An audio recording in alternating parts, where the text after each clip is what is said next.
being a hockey player, a lot of times people think that it's, oh, that'd be great. You get to play hockey for this team and I'm going to be a star, this, that, and the other thing. Is it's the stuff that you don't see, ups and the downs. It's the mental anguish of those ups and downs. And not everyone's built for this. And that's why you'll see kids go very, very early that have a zero career. And then you'll see kids that went later that they're built to be hockey players. The dream is so big that nothing gets in the way.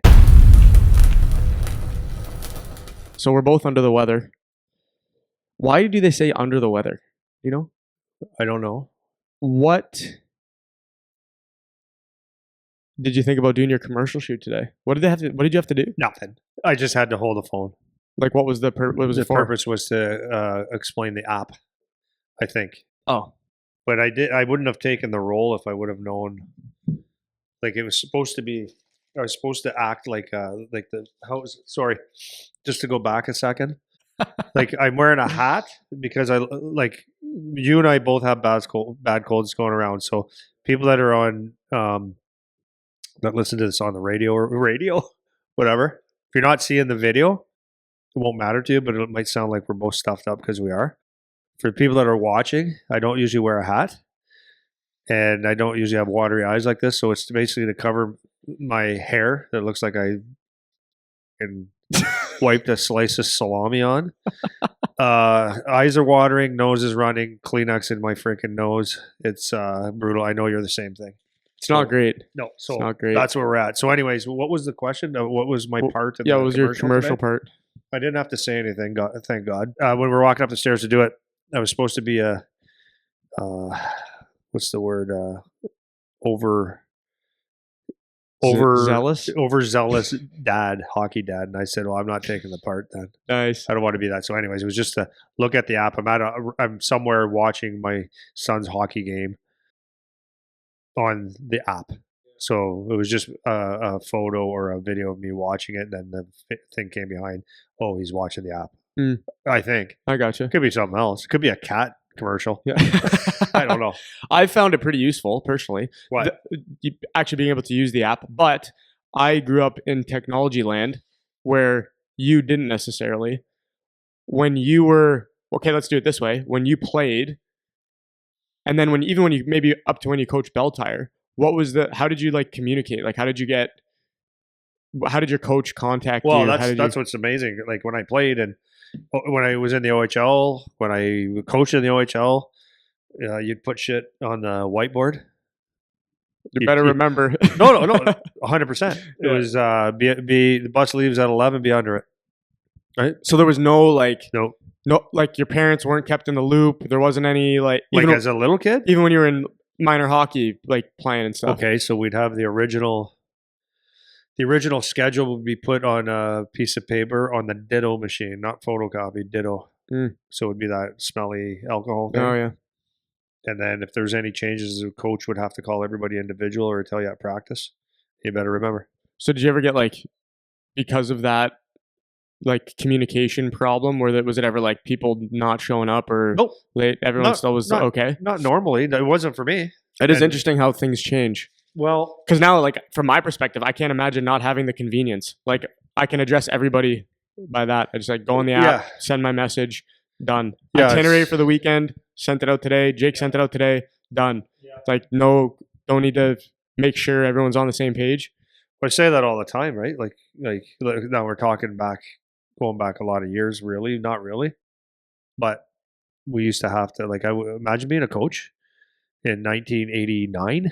74 or whatever, and in order to have any communication, think of the process. Really, a lot of people had rotary phones, so it was my phone number was 5666064.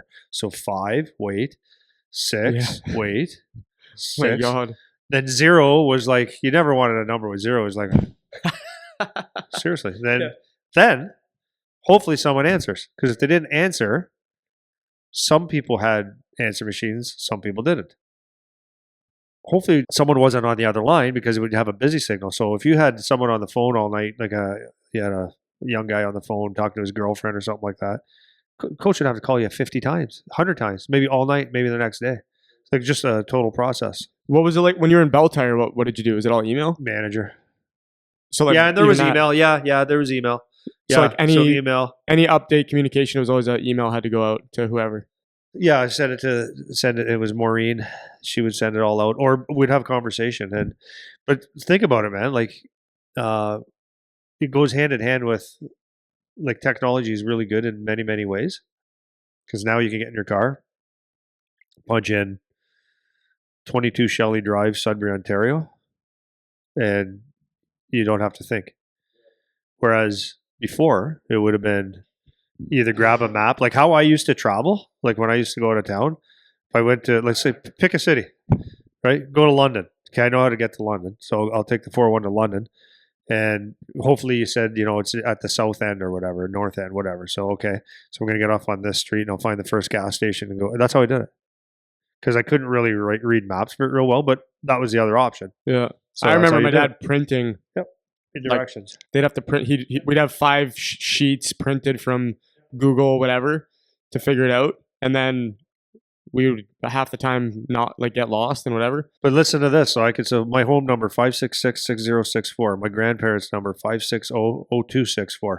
1899. 566-1899. No. Yeah, 1899 was my cousin's number. 566-5182 was my girlfriend's number. Mr. Rose's number was 522-1801. Like, that's Wild. 30, 40 years ago. Yeah. So what's my number, Eric? I know. I think I know it, but I'm not going to say it. Right. But I think I know it, but I think I might get a digit wrong or something. But that's how we have to remember everything, right? Yeah. So what's interesting about it is, does technology help or hurt? Obviously it helps, and obviously it hurts. Yeah. Because it can make you lazy in a lot of ways, right? Microwave, like, I know this sounds like ridiculous, but I think I was 10-ish, 10, maybe 11, we got a microwave. 10. Everything else was on a stove, or I don't know what else we used. What a innovation, eh? The microwave. Yep. Holy My hell. mom tried cooking a freaking pork roast in it. Really? In the microwave. It was really dry and really raw. It's freezing hot. This cool oven. Yeah, freezing hot. Yeah. Hot. That's hilarious. So it's interesting, eh? Yeah, it is. So the app, now it's amazing what happens now, but I don't know. So, not to beat this to death, but as a hockey player, you always say you'd be dedicated, but if we had access to the stats and all that kind of stuff, I mean, I think I would have loved it, because I never saw myself skate. Yeah, you know, kids people have video cameras all over the place. Mm-hmm. So I didn't see myself skate until I was in junior. That's the same for me. Like, even me, Really? like, there was no live barn. There was no, so if we wanted video, and I didn't play like in the OHL where there was the TV streams and stuff. So even at the university, it's like, if we didn't have a stream going, right, there was no video, and it's not anywhere. Like, I can't find it anywhere. So I can't go back. I have like very little footage of me playing hockey ever. Very few what? Very little footage of me playing. Like, there's almost none, But now it's like, you got, so like on the app, for example, you can do the live stream thing, right? Where you can fire it up and you have it on call, like, no matter what, wherever you go, you can download it and send it up wherever you want. Like, I could take that stream off the app and put it into Instat and have that forever broken down for me by shift. It's crazy, but anyhow, I didn't know they were doing I think that some of the kids do the app commercial today too or something. It is kind of cool having those different elements though.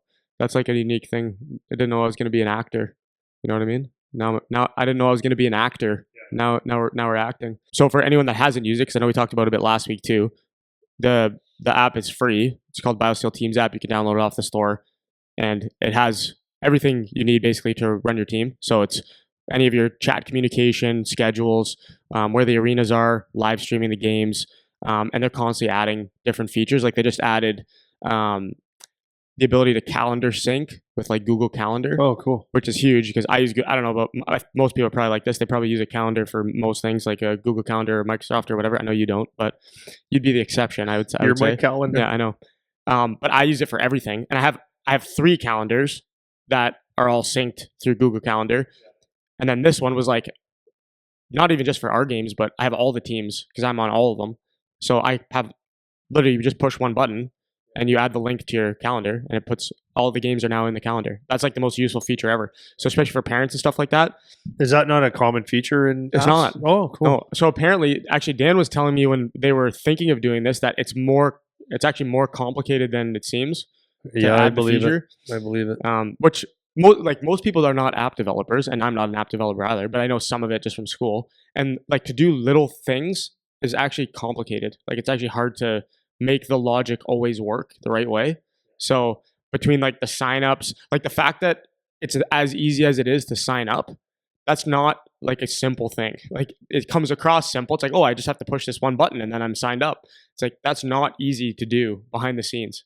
You know, all of like the logic and coding like behind not it. to go off on a computer engineering course here, but when with my old websites when I had the company and you got involved in like reprogramming stuff and all that stuff, it's a different language, right? So when I was doing some of the not design but giving them the ideas of what I want them to do, I'd sit there and I go, when will it be ready? So it'll be like about a month. I go, what, a month? A month? They just put the picture and add this and this, but then it's a whole different language and it's got to work. So it's interesting. There's a lot of work that goes behind it for sure. That's what's amazing about like whether it's WordPress or Squarespace or any of these website Wix that are like website builders. Like if it's like the easiest thing ever to do. Like it gives you the whole website right off the bat, and like you can just take for granted that, oh yeah, here I can get a website in 5 seconds. So you know how much stuff is behind that? It's crazy. But anyways, so it is super cool, and the nice thing for the teams is it's free. You can go use it, so go check it out. Because I know they just launched it, so they're already having like obviously a whole bunch of teams are signing up because it's free, and that's kind of the biggest thing, and it eliminates all those like little pain points. You don't have to pay for it. You don't have to email everybody all the time. And I think the key for us is the how easy the integration is, whether it's the schedule sync with the calendar and all of that. So it's actually easier for your life, particularly for more like the families and the parents and stuff. For me, it is too, because I have all kinds of different shit going on. But for a lot of the parents, where your kid's hockey is not necessarily 100% of what you're thinking about all the time because you have other kids and a job and all this stuff. It keeps everything centralized for you, which is super nice. So a question though. So, we had a meeting this morning. We got a meeting tonight. Could that be integrated in there? Yeah. You Okay. can add it as like an event. So it might have to get the app. Yeah, right. It doesn't have to be right? like in a game. It could just be like a team event. It doesn't have to just And be. it's BioSteel. It's cool. Yeah, and it is best. cool. It's the It is best. cool. And I know they have like some cool stuff coming out with it too, to make it like a little bit more, have a little more social element to it and different features and stuff like that. So anyways, go check it out because they're doing a lot to get that going right now. Cool. So kind of on the back of that, we just released the 4th episode of the docu-series yesterday. If you didn't check that out, go check it out. It's super cool. And we focused it on the U16s and kind of the draft stuff coming up. So that the topic today that was kind of the inspiration. I was remembering back to when Charlie got drafted, because one of like our first episodes that we ever did was going up to Charlie getting drafted. Really? OHL. Isn't that crazy? Crazy. It was like right before, because he would have been 2021 he got drafted, right? Yeah, I think so. So right before that, we did the episode of like you guys going through that draft process. So every year we kind of revisit the topic a little bit. And on the heels of that episode, it was kind of about the draft, the big tournaments, and the preparation, the scouts being there, and like some of these different pressures and stuff like that. So it was cool to like the kids talk about, the coaches talk about it. You were talking about it on the episode and all that. But I kind of wanted to talk more about that today, because it is such I don't know if it feels like such a critical part of the minor hockey in Ontario, across Canada, really, because there's this different CHL leagues that have their own drafts. Well, I'd say and it's stuff like expanded across North America now, with the CHL being like the best place to go for a 16, 17-year-old kid, even if you're pursuing college. So it's the way to go now. Right. So I guess I'll start off like this for you. Just talk about the draft. What does it mean? How important is the draft when you're going through it? And then I'll get into kind of like more of the preparation stuff and how to think about it and all that. So how important? So when you ask how important is the draft, like to who and to what, like, and what do you mean by that? Like how important is it to your hockey future, or is it how important? Yeah, like I would when I like just keeping it open so you can just wander and like talk about it, whatever pops. What comes to mind? If I say how important is the OHL draft, where does your mind go first and how to address that question? Yeah. Well, okay. So I don't like beating around the bush and saying like being fluffy. At the end of the day, it's not that important. At the end of the day, like when you're like, what's the most important thing in your life for most kids that play U16 hockey in their draft year? That's the most important thing in their life at that time. And understandably so. Long term, it's not that important. So if I can put it that way, because a lot of things can happen from there. So having said that, it's the most important thing to a U16 hockey player because it's the first time that they can really get rewarded or validated as a hockey player or not validated as a hockey player. So it's considered to be the biggest year of hockey. The pressures, no matter how you want to escape it, the pressures come from parents, comes from just people creating the atmosphere, like telling you that's the most important year. And of course, as a player, you want to get drafted to whatever team, like you do. Even 2 years ago, if you didn't have any intentions, like as a Canadian, of playing for the in the OHL and you wanted to go to college, getting drafted was a good validation. It's like, okay, people see me, notice me, and like me. So it's important that way. It's important that if I'm trying to find the important things about it, it's important that you learn how to play under some pressure, you learn how to deal with some stuff. But at the end of the day, you get drafted where you're drafted, and the day you get drafted, what it does say to you, or not get drafted, what it says to you is that you either belong property of a team or you don't. And what that does for you gives you an opportunity to make a team, to try to make a team, to get in the system, or or if you don't get drafted, you have to continue to work towards that goal. But the reality is the first round pick or two or three, the leashes are a little bit longer, and anybody can say that's not true. Like, no, like what I mean by that is people say if you come to try out for a team, you're trying out for a team and everybody's the same, and it's not true, right? If you're a first round pick at any level, like even the NHL, you sign early and without having to prove everything. They just, no one wants to look stupid. In the Ontario Hockey League, you're a first round pick and you are going to sign the gold package agreement, or at least it used to be the gold pack agreement. I don't know what that means anymore, if it's still there. So what it does is the first round pick gets a longer leash and possibly, I'm not saying this all the time, but possibly a little bit more opportunity to succeed, right? Now you still have to.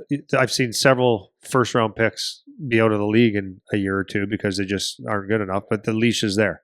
A second, third round pick is going to have you get a little bit of a leash as well to prove yourself. But many, many, many second round picks get sent down to a junior B, a junior A level, like many, and because the league is an incredibly good league, and then from there, like early picks, they're going to try to find places for you to play. They work with you a little bit, but that all that means is that you have to prove yourself over the next 4 or 5 years.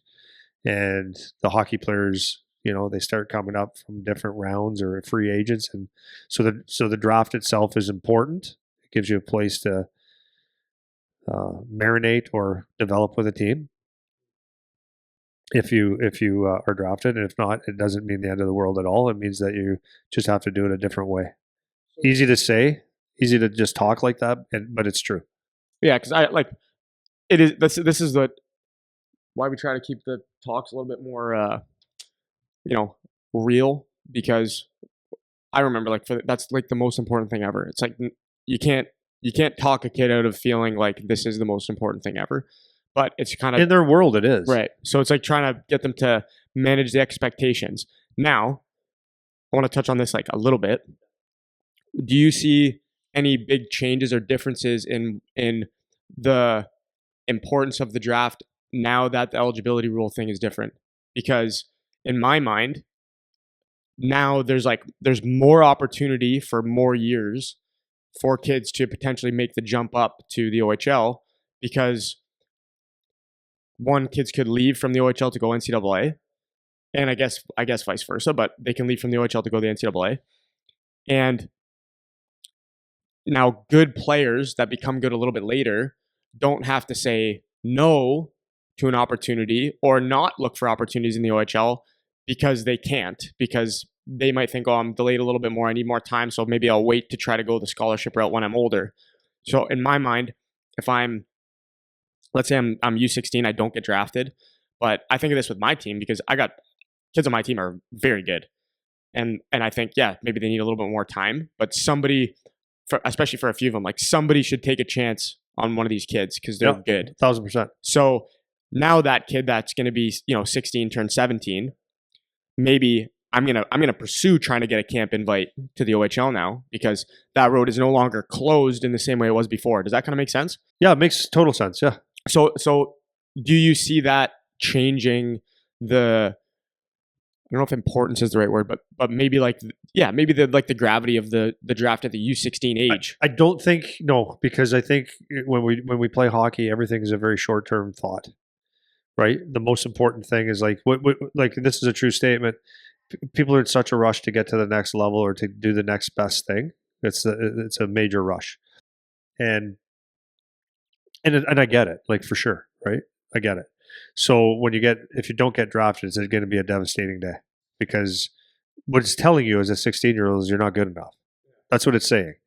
Like, so my son in the NHL draft, he didn't get drafted his first year around, right? And you could talk all day about how it doesn't matter. No, it matters. It was everything. You were there that day, and then when he was drafted, it changes everything. It makes you feel like a different person. It does. In fact, if I could use that as a comparison, right? He said that, like when he went to Detroit the first year, he had a great camp. Like I went and watched 2 games against in 2 games. He was awesome. Hit everybody, dropped the mitts, scored goals.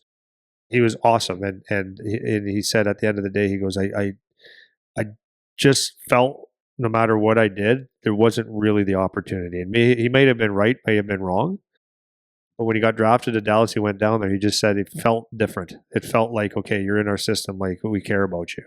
So, but having said that, there's a guy that went to Dallas as a free agent, signed before camp was done. Free agent.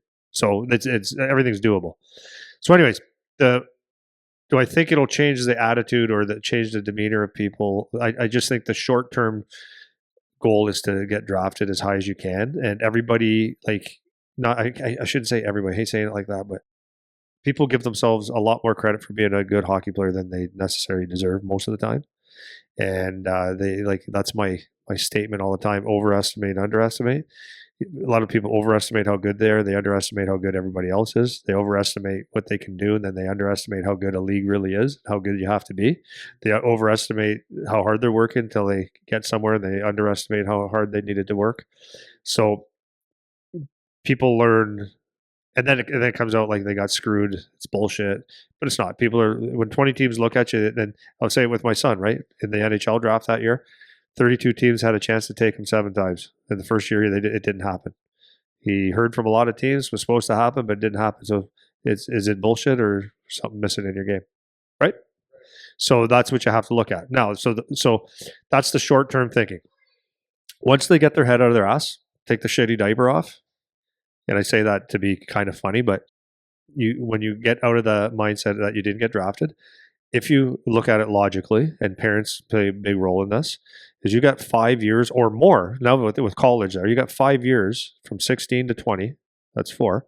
But you got 4 or 5 years to get out of that league or to get into that league to create another opportunity. And that's 4 or 5 years is a long thing. And I always say this to a lot of my players. Don't get upset or don't feel like you can't do something.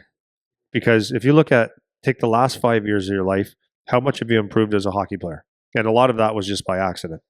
If you took the next 5 years, how much are you going to improve? But if you do it on purpose, strength training, eating, working on little parts of your game, how much better can you be? Video, all that kind of stuff. So you have a long leash, long time to make something good happen.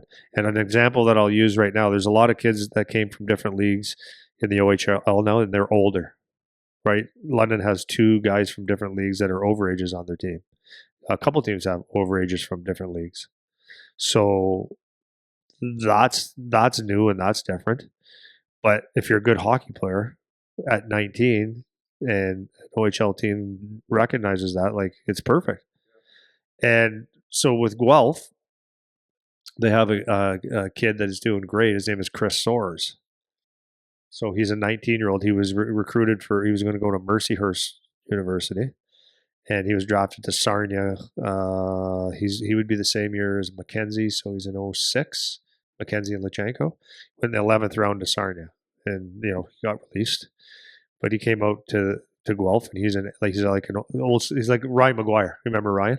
So he goes out and hits everything. He's an energy guy, really good teammate, and he's playing really well. He's doing a lot of good things. 19-year-old rookie, and he's just thrilled to be in the OHL, happy to be there. You can see it, like he's enjoying every moment. Like he just kept working, played tier 2, right? And now here's his opportunity. So once you get there, what a great feeling. Once you get there, you forget about everything else, right? And I think that's what I'm going to be kind of curious to see. Like over the next few years, are there more of those? Because normally that kid wouldn't be able to come, right? He's going to go to Mercyhurst, he can't come. So I think maybe if we see more stories like that, it'll start to give maybe it'll relieve some of the pressure on that U16 year a little bit, because you can see more examples of a kid that's older that wasn't necessarily at the top of his game when he was 16 or going through the draft, but he jumped up later. Now he can, because there aren't these restrictions for no reason that are keeping good players out that are a little bit older. So I'll be kind of curious. Well, it's very funny though. Like, just a side note to that is, I think I've said this before recently to you, is I had a conversation with my friend that scouts for. He's like the head amateur scout for Chicago, Jim. And then I had another conversation with Jeff Toohey. He's a scout for Florida. They're just both really good guys.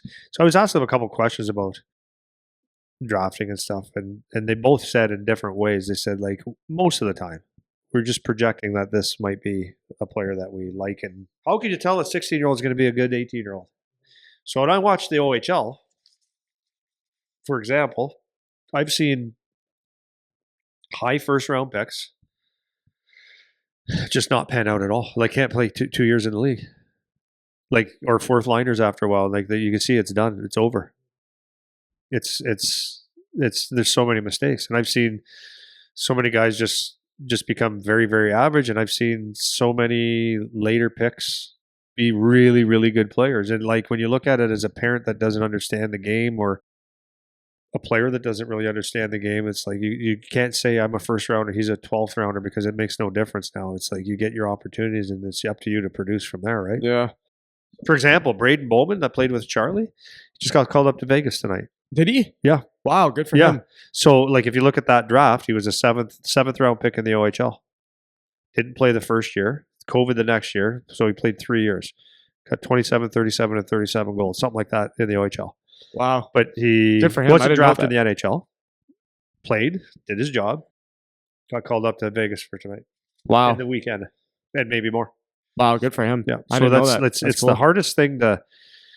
It's easy to talk about when you're the one in the mud trying to get out of it and trying to work your way through, and you don't feel like you're getting the recognition, and it's just like, I'm always doing it the hard way. It's hard. You just want to have it easy once in a while. Well, so like on that note too, because I think you make a good point of, and I've talked to you more than me, but me also, like, we've talked to guys that are in the room during these OHL drafts, and for a lot of it, it's like they don't know. Like, they're trying to figure it out. Everybody has their area. Guys can say who they think should be picked, and they're just kind of making a group decision based on a bunch of different factors. But it's not always that they did the maximum due diligence. Like, they only have so much time, energy, resources to put into really, like, dissecting a kid that's 15.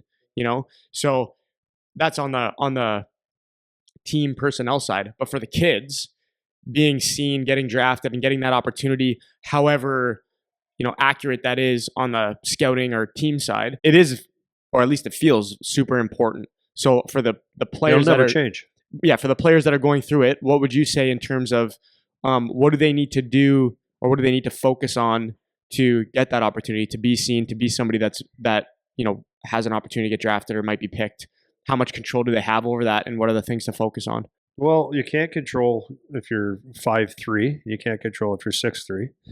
Those are things that are out of control. But the more that I've been around the game and watching players and stuff like that, it's the little things that get in the way. And it's listening to the wrong things all the time and focusing on the wrong things.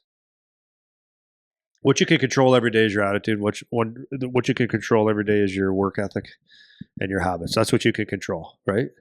And it's very easy to say that because, especially when things are going really well and perfect, right? So, as a 16-year-old kid or a 15-year-old kid going into the draft, you're thinking about that probably a lot. I know I did. That's all I ever thought about. Fortunately for me, I didn't have parents that knew a thing about really knew anything about hockey except for you're a good hockey player and the Sudbury Wolves called and you got a letter from the Hamilton Steelhawks and the Windsor Spitfires and all that stuff. They didn't really know the difference, so the pressure was different. Nowadays, with social media and it's in your face all the time, I think you have no choice but to be around it, right? And coaches are always like our coaches never talked about that when I was a kid about the draft. It's a big year. Never heard it, not once. I just knew that I was good and I That's was interesting. good. Yeah, no, that wasn't what was talked about. Although the coach would say, "Oh, Kingston Canadians at the time. Kingston wants to talk to you. North Bay wants to talk to you. Sioux wants to talk to you." That was meet the coach or whatever. But it was never put in anyone's face. And then even when a team would talk to me, I wouldn't go around saying, "No, I talked to." Like I kept it to myself. It wasn't a thing. So it's in your face now. It is. So the pressure's put on you, right? Like it is there. And now it's almost a social thing, right? Because everybody gets to know. There's lists out all over the place. You could find lists on who's ranked wherever. Oh, and by the way, I just found out this weekend that the OHL does not have central scouting anymore. Oh, you just found that out, eh? Yeah, did you know that? Yeah. Yeah, Kevin Hess was telling me that. I remember when they Yeah. announced it like a while back. Oh, Yeah. really? Yeah. Well, maybe I was asleep. Yeah. So I remember Mac was the one that told me first. Oh, that I they didn't were, know that. like, Yeah. dissolving So it. that's Yeah. actually good because that's now the rankings are there's no such thing as a ranking. It's except for someone's opinion, which is good. So it always comes down to this. Like, I'll tell this to every player. Tell it to my son. What you can control is your work, your attitude, and your habits. Within your game, I think it's important to play free, have fun. Like, and I know that sounds so simple, but play free and have fun. What does play free mean? Go play. Stop freaking thinking. Like what I mean is just go play hockey. Like enjoy playing hockey. Enjoy it. Enjoy playing hockey. Don't worry about all the stuff. Just go play your best hockey. Within that, if you can figure out what type of player you are, if you're taking this seriously, you can build a role for yourself. Like understand what type of player you are, right? Like if you can truly understand the type of player you are, play that way. Meaning, if you're a goal scorer, score goals, but back check. Make sure you do things to stand out. If you can throw hits, hit. Make sure you do other things in your game. But the most important thing is you have to do something to stand out. That's it. That's all. You have to There's a lot of kids with like the scouts aren't how do I say this? The scouts are not looking for everybody to skate like Connor McDavid. They're also not looking everybody to have hands like Connor McDavid. They're looking for you to have some level of skill, meaning a basic level that where you can handle a puck, can make plays, you can shoot a puck. Like it doesn't have to be the best in the world, but it has to be something that there's a base level. But and the same with skating. But what they're looking for more than that is, do you compete like crazy? Do you show passion for the game? Do you do something that makes you stand out? And to me, just compete your ass off. Just compete your ass off. And if you happen to be a super highly skilled guy, great. That's a good thing, but don't put all the weight on that. Just be a highly competitive person and do something to stand out. So like at the end of the day, you could always ask for feedback, but at the end of the day, if you had a pretty good game, right? You do. And if you had a little bit of a vanilla game. So understand that there's going to be certain things in your game that make you have great games and other parts of your game that you're going to have games where you don't have your best games. So there's things in your game that allow you to do either one. So if you're not having your best game, just look back and say, okay, what are my 3-4 things that I do well? Did I do those things? And if you haven't thrown a body check in a couple games, that might be something that could help you. If you're not scoring, like what can you do other than that? Like, really back check hard and get involved in the game, get yourself noticed. So that's all I would say about that. And just play the game and have a ton of fun, man. So how do points play into it? Because this is the this is the thing that everyone gets caught up on. It's like I gotta get my points. I need to have high number of points, all that stuff. Now, I'm gonna start because the points actually do matter. It's not that they don't matter, and I would imagine that statistically speaking, most of the guys that get the opportunities at higher levels there's probably a strong correlation in youth hockey to the guys that get a lot of points. So it's not that they don't mean anything, but what should the mindset be around getting points? So okay, so if you're a draftable player, most likely, especially a higher pick. I'm not saying this lightly. Like for me, even I played up a year in. I'm not talking about myself, but I am. When I played minor midget, I was a high draft pick. I played actually major midget because the draft was a little different. I was an underage. It wasn't hard. Hockey wasn't hard. It wasn't hard. Every game was like, okay, I'll take the puck and I'll do this. I'll make plays. Okay, I'll hit this guy and steal the puck. I'll hammer this guy. It wasn't hard. I'll set this play up. Well, we need a goal. Okay, I'll probably get one, or we'll be in the mix. That didn't matter who we played. So hockey wasn't hard for me. So yes, I had a ton of points. I think most players at the higher end are going to get, they're probably their team's top end scoring, obviously, because hockey's not that hard to them yet. Does that make sense? Yep. And that's the truth. Now, you do have shutdown guys or bigger boys that maybe don't get as many points, but they're going to be the high picks, right? If you have something, the intangibles, where you stick out like a sore thumb, height is reach and tough, right? Defending. You might take someone like Christopher Soares, let's say, 11th round pick, didn't pan out the first couple of years, but here he is in the league. Well, he hits everything in sight. He's an energy guy. I don't think he ever got a lot of points. Those guys stick out for different reasons. So when you're looking at people that are trying to build their best team possible, that's what you have to do. Is you have to do something other. So to me, it's always like work ethic with a little bit of brain. Finish some checks, be an energy person, bring something to the team that sticks out. So would it be fair to say, like, if you're one of the best guys, you're going to get a lot of points, and it's kind of a given? Should. Or you might not be getting, maybe, and minor hockey points aren't real, right? Right. You could have 30 goals, but it could be 40 or 20. Your assists could be phantom assists or not, so they're not real points. But so like, let's say if you're the top guys and you get a lot of points. So if you're the next step down, that's kind of who this would be geared towards.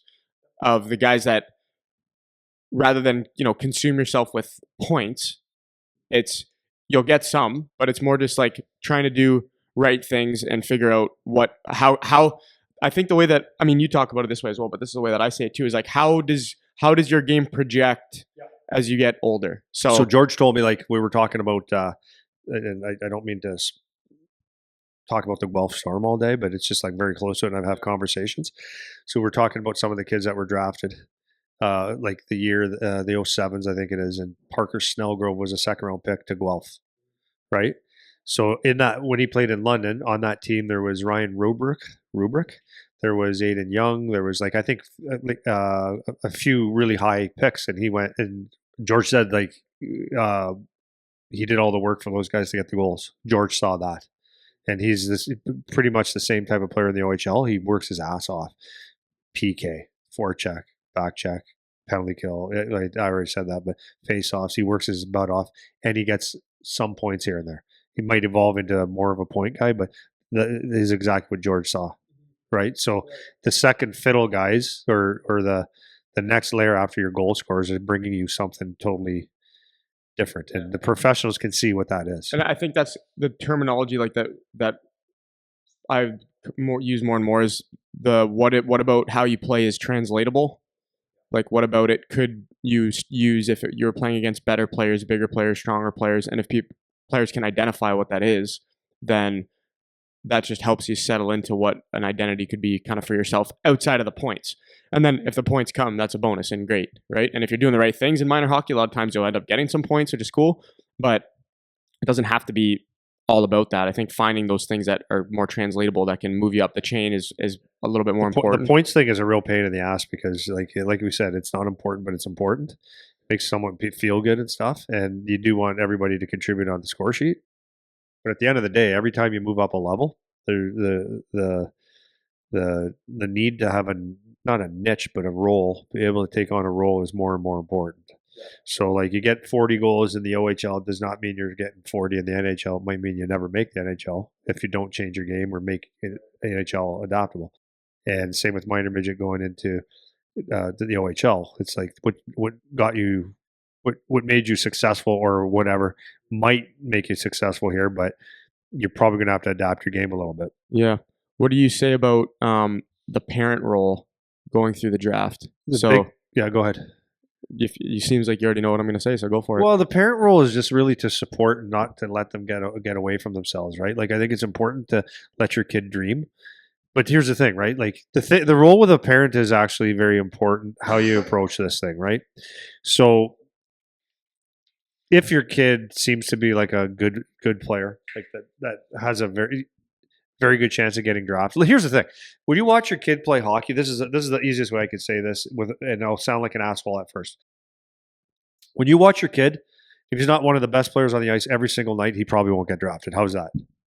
That's reality. The only way that changes is that if there's a work ethic or something that is an intangible um,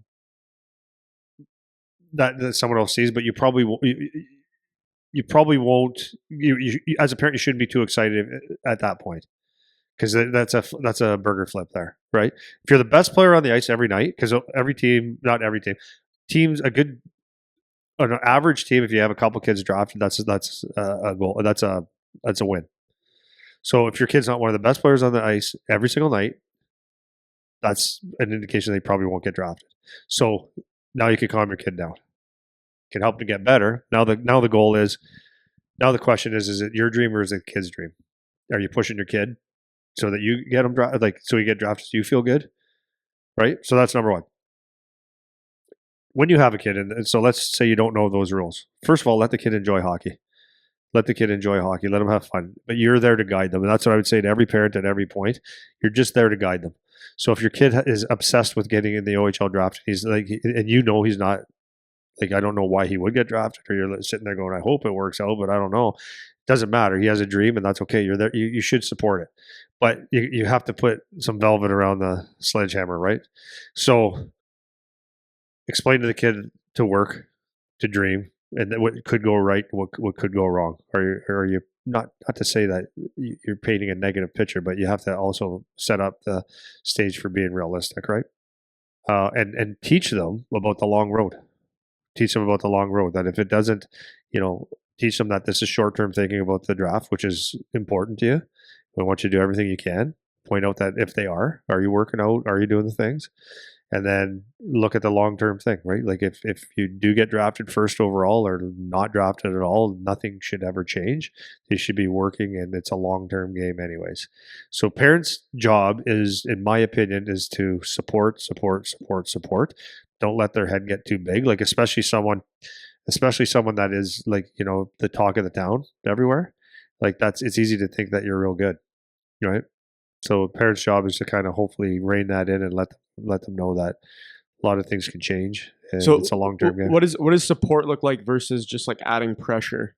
So like if you're having like conversations with your kid, where's the line of like supporting him, talking about the thing he cares about? The kids that love hockey want to everything's about hockey all the time. How do you balance? I want to talk to him about it and support it and let him explore that passion or that dream without going into pressure territory. Everything's always about hockey 24/7.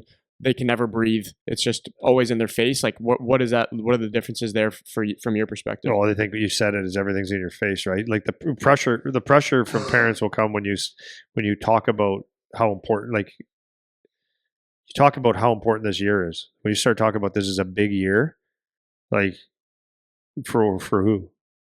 It's a big year. Why? It is a big year, but like it's a big year. It's a big game. It's a big term. It's a big this. It's a big that. You got to be ready. Giving you all these cues on how important something is. That's where the pressure comes from, I think, from parents. Or the next set of pressure would be like after a game or before going to the game, you better have a good game, or you need to have a good game because people are watching. That's where the pressure comes from. After the game, if it's you get in the car and you look like you're weaned on a dill pickle because of the way he played, or you start saying you didn't work very hard, this, that, the other thing, then you're adding something that they don't need to hear. So I think that's where it comes from. I think it's very, very important to understand that and I can say this as a player, I can say it as a coach, and I can say it as a dad. No matter how bad I want it for my kid, he's got to want it.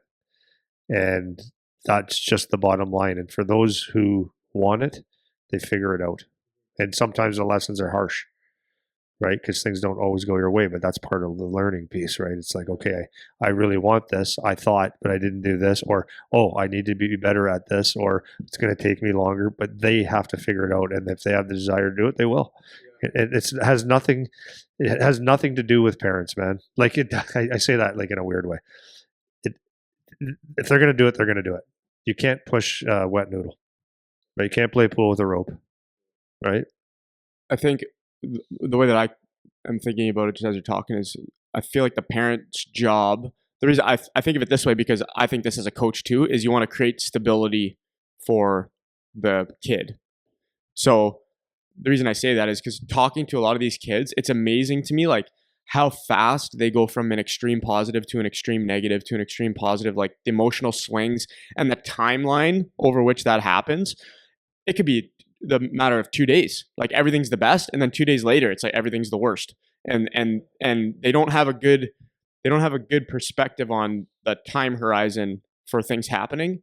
So I feel like part of my job this will kind of segue me into the coaching part of it, but part of my job I feel like is to create stability and get them to see that, the cliche, don't get too high, don't get too low, and try to keep the ship kind of steady for each of these kids in the moments where I can do that. And I feel like that is what the parent role kind of is.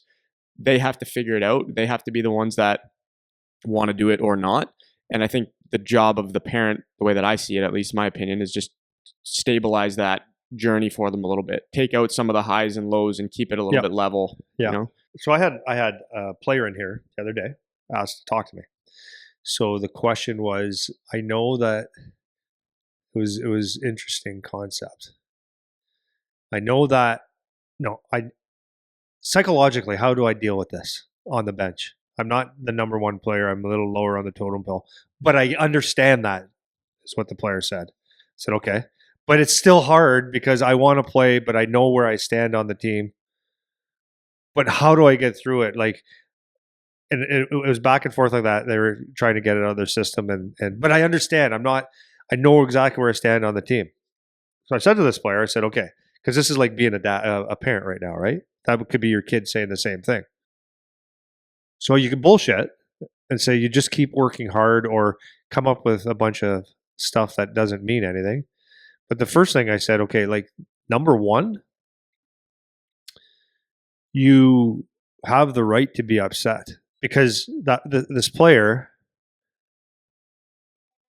felt like maybe there's something wrong. Maybe there's something wrong with me feeling selfish, more or less, right? And I'm not being a team person, but I want to do better. So they're like, I don't know if I should feel like that. So I said, you should feel like that. You should be very competitive. You should want every piece of ice. You should be upset that you're not playing as much, even though you know that you're not the best player on the team. It's okay to feel like that. So that's number one. I gave him freedom to feel like you could be upset, right? Number two, I said, I want you to think about something. When you came to this academy at the end of the summer to now, how much improvement have you made? And the player goes, like a lot. I said, yeah. I said, so what we tend to forget a lot of the times is where we came from to where we are. And I would say that with a lot of players. Where you are, especially when you've done the work and you see the improvement, don't think that you should not because I don't mean this in a bad way. Just because you made improvement, you feel like you're better now, that you should be on the ice all the time. Other people have improved too. But I said, look at the improvement. And this person goes like, yeah, like it's huge. Like I can't even believe it. I said, okay, let's celebrate that. Like you've done something phenomenal here. Now, can we do that? And they're like, yeah, I think so. I said, yeah, you got to be very proud of that, proud of what you've done. And know that if you put that same effort in, like who knows where this is going to take you, because it's leaps and bounds above everybody, to be honest with you. And the player's like, I agree with you. I said, okay. So now the next thing would be, If you put the same effort in or the same attitude and were willing to grind for the next year, two, where would that take you? And they were like, wow, like really? I said, yeah. So it's really easy to look at negative, right? It's really look and to put pressure on you to make something happen now. I said, we can set a short term goal though. Who's the person on the team that you think that you can maybe beat out of a spot in the next month or two? So the player gives me a name. I said, then go do it. And I said, by the way, the person that you just said, I love that kid. I know.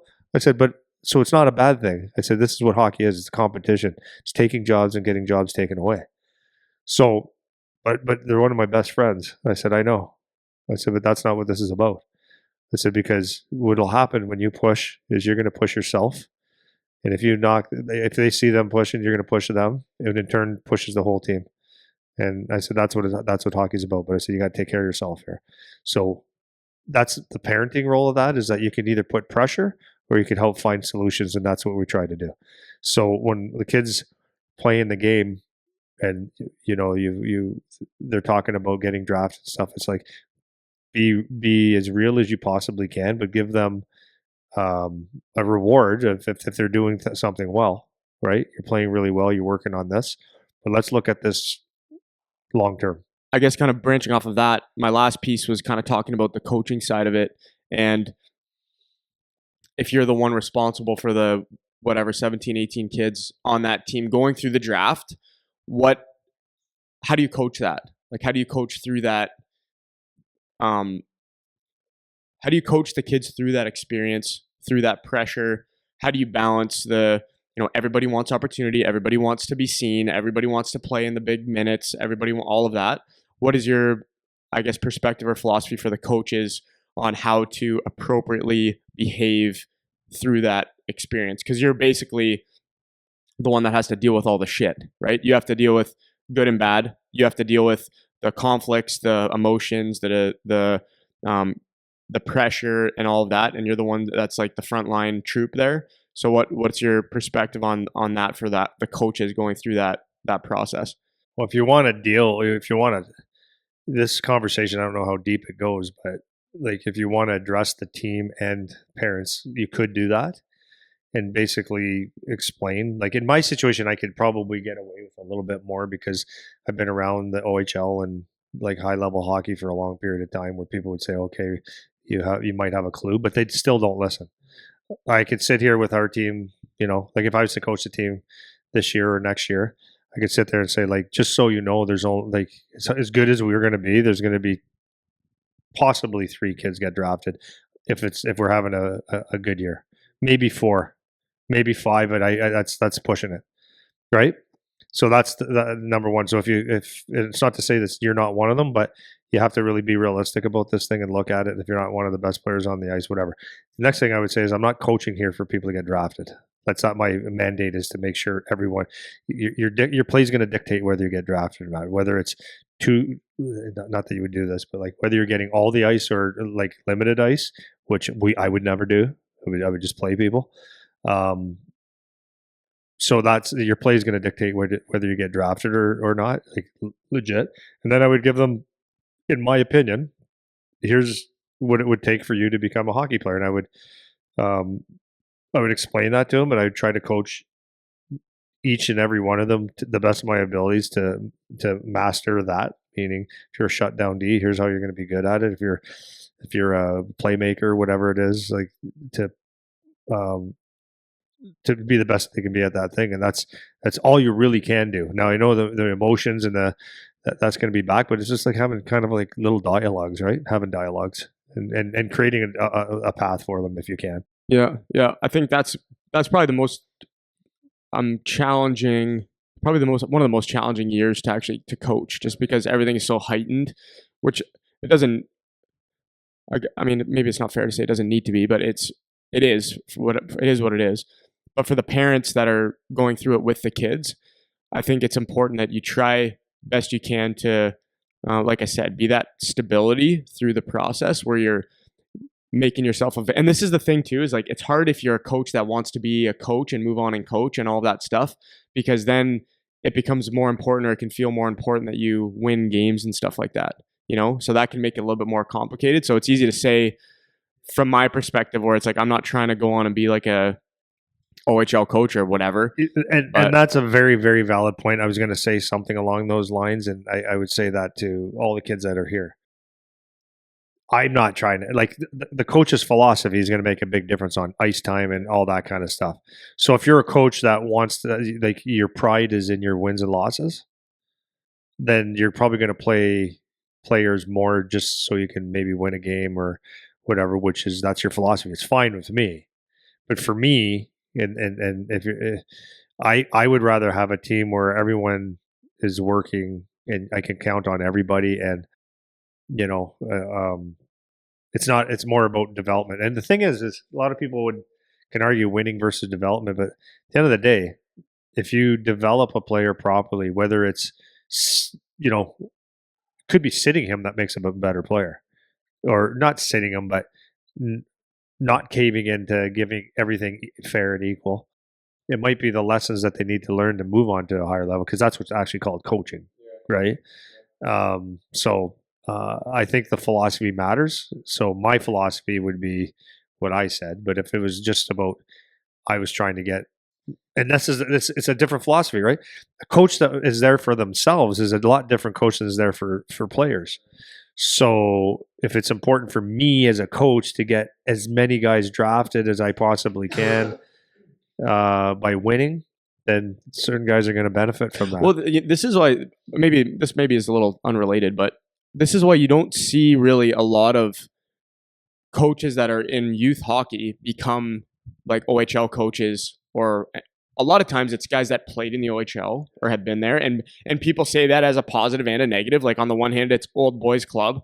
On the other hand, it's like if you're coaching a AAA team, like how well can I actually gauge your coaching ability?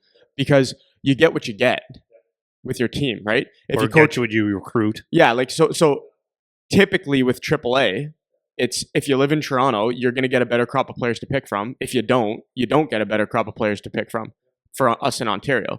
So how well, it's like I said about myself last week when we were talking, my team this year is way better than my team last year. I'm the same coach. So we're winning way more games this year. Why? Is it because I'm the best coach, or is it because my players are good? Maybe it's a little bit of both. But on the flip side, when my players weren't as good, we were losing more games. So is that the players, or is it me as a coach? Probably a little bit of both. So it's hard to tell when you're coaching a mixed bag of kids at the youth level if you're actually going to be a good coach or not. So I guess my point of that is, assuming we're talking to the type of coach that has the philosophy we have, where it's, we're trying to go development first. Obviously, you want to go win games, but you want to go development first. Then I think everything we talked about in terms of how to support through the pressure of the draft year kind of would be applicable to that situation. If you're a guy that is coaching AAA with the goal of moving on to higher level coaching, that's a different set of inputs, I guess, right? So I guess my last thing, we'll kind of close on this. Once the draft occurs, how do you, or maybe I'll ask it this way, what would you say about preparing the players to have, a certain mindset for each different scenario? So you have the scenario of you're drafted high. You have the scenario of you're drafted lower than you thought. You have the scenario, maybe for some people it's you got drafted higher than you thought, but I'm sure that that's not super likely. So in my head, it's you got drafted and you got drafted high. You got drafted, but you got drafted lower than you thought, or you didn't get drafted and you think you should have. Maybe the last one is you didn't get drafted and you didn't think you were going to get drafted. How do you prepare like a mindset to handle those different scenarios, whether you're the parent giving advice, or you can take it as what would you say to the player to try to prepare that mindset for each of those outcomes? I just think people know. Like, I think for the majority of the draft, NHL, junior, I think for deep down in people's hearts, they have, for the majority of the people, the majority of the time, they know whether they have a good chance of getting drafted or not. Right? Now, that might not be the same for a kid that went in the 12th, 13th, 14th round of the OHL draft. They might not know, or they probably thought they were going to go higher. But I think like if you're like, based on what I was saying, if you're not one of the best players on the ice every single night, you're probably not going to get drafted anyways. Got to put in perspective. It's only in the OHL is 230 players that get drafted, right? That's it in all of North America. So that's the reality. So, anyways, for the good players, the guys that know that they're going to probably get drafted fairly high, you're going to know that, number one, your mindset is probably there because you've talked to several teams. You've had the top agents probably come and talking to you about wanting to represent you for a period of time. So you have a pretty good idea. For those guys, it's like, okay, are you just make sure you're ready to play. Like, and think long term. That's the other thing. Think long term. So you kind of got what you wanted. Most guys went later than they thought they would or wanted to. Everyone thinks they're a little better than what they are. So if you're not the first, second over, third overall pick in the draft, you went later than you probably thought you should have. So, but those players need to be ready to play hockey. It's about training. It's about because you're going to get some opportunities, right? You're going to get a leash that says, okay, we're expecting some stuff from you. Don't let it be pressure, but you're going to have some opportunities. So be ready. Get yourself in shape and do the things you need to do to get ready. Kids that they went a little bit later than they thought were going to do. It's like you're in the same boat, right? But you got to be thankful. And to be honest with you, my experience, because I went later than I thought, like everybody. Once your name gets called, it's almost like it doesn't matter anymore. Do you know what I mean? When you get drafted, it's like, okay, I got picked to this team, and you're for the most part happy if you're reasonable. So again, it's the same thing. Look long term. What can I do over the next couple of years to get ready to play for this team, right? And try to make it and try to set a plan out. Try not to be in a rush for everything, but try to play in the best place where you can develop. And then the kids that got drafted way late or didn't get drafted at all, honestly, it's just again so easy to say just keep working, but that's actually the answer. It's like if you love hockey, you've got 5 years to become to get you'd have 4 to 5 years to get yourself into that league. And if you care and if you work hard and you put put the work in, you have a chance to get there. And then you have to but the other question on no matter who you are is, I say this to a lot of people. I've said it for a long time. I said be really careful what you wish for. Being a hockey player, a lot of times people think that that'd be great. You get to play hockey for this team and I'm going to be a star, this, that, and the other thing. Is it's the stuff that you don't see that will blow your mind. That's how hard you actually have to work. It's what you give up to be that hockey player. It's the ups and the downs. It's the mental anguish of those ups and downs. It's not everyone's built for this. And that's why you'll see kids go very, very early that have a zero career, like nothing happens out of it. And then you'll see kids that went later that they're built to be hockey players, or they're built to go through the grind. The dream is so big that nothing gets in the way. But that's what you have to prepare yourself, is to be ready to go through ups and downs, and things aren't always going to go your way, and they're hard. A lot of people wouldn't understand it, but there's a lot of, I would say there's more. So what people don't understand is like you don't just get to go to practice and piss around now. Right? Your coach is getting paid. He gets paid to win. Your team is getting paid to put asses in the seats. You have to win games and it's a job now. It is. Even in major junior hockey, OHL, it's a job now. Your practices mean something, and the coach is speaking to you in a different language. Systems mean something.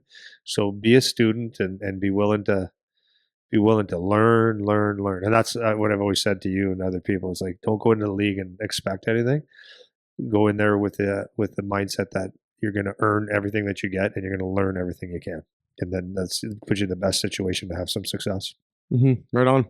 Well, this again comes on the heels of episode 4, docu-series about the draft, U16 team. We had I always laugh at the Instagram names when people comment. There's one, I got a comment from Pucks to Palm Hockey saying they love watching the series. It's funny, but anyways, go check it out. Kind of goes through exactly what the kids are going through right now, all the draft stuff. So hopefully that's somewhat helpful. Anything else you want to touch on before we go? Get out of here. We're sick and dying. So we'll shut her down. See y'all next week.